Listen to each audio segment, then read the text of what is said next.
প্রথমেই সকলকে আন্তরিকভাবে অভিনন্দন জানাচ্ছি।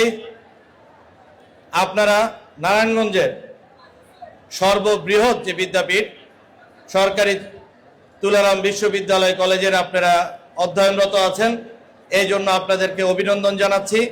সেই সাথে আপনাদের কাছে দুঃখ প্রকাশ করছি, অত্যন্ত গরমের মধ্যে যেখানে নবীনবরণ অনুষ্ঠানে সবাই গান দেখবেন, গান শুনবেন, সেখানে আমাদের সকলের বক্তব্য কষ্ট করে শুনছেন, এই জন্য আমি আপনাদের কাছে ক্ষমা চেয়ে নিচ্ছি। আমি আপনাদের ধন্যবাদ জানাচ্ছি। এই 24-এর গণ অভ্যুত্থানে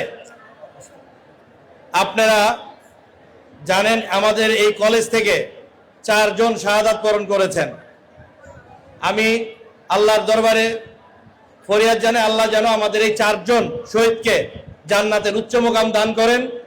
সে সাথে সাথে এই যে 4টা সূর্য সন্তান আমরা হারিয়েছি, এই তাদের দিকে চিন্তা করে আমাদের যেন আল্লাহ সবর দান করেন, আমরা যেন বৈষম্য মুক্ত সুন্দর একটা ক্যাম্পাস পাই, যে ক্যাম্পাসে ছাত্র রাজনীতি থাকবে কিন্তু ছাত্র রাজনীতি নিয়ে মারামারি হানাহানি থাকবে না, যেখানে স্বাধীন মতামতের একটা সুন্দর জায়গা থাকবে, যেখান থেকে আমরা ভবিষ্যৎ রাজনৈতিক নেতৃবৃন্দ, ভবিষ্যৎ সংবাদকর্মী, ভবিষ্যৎ প্রশাসনিক ক্যাডার যারা আছেন তারা যেন আমাদের এই প্রতিষ্ঠান থেকে অনেক অনেক অনেক বেশি আমরা পাই, সেদিকে আমরা দৃষ্টি রাখবো।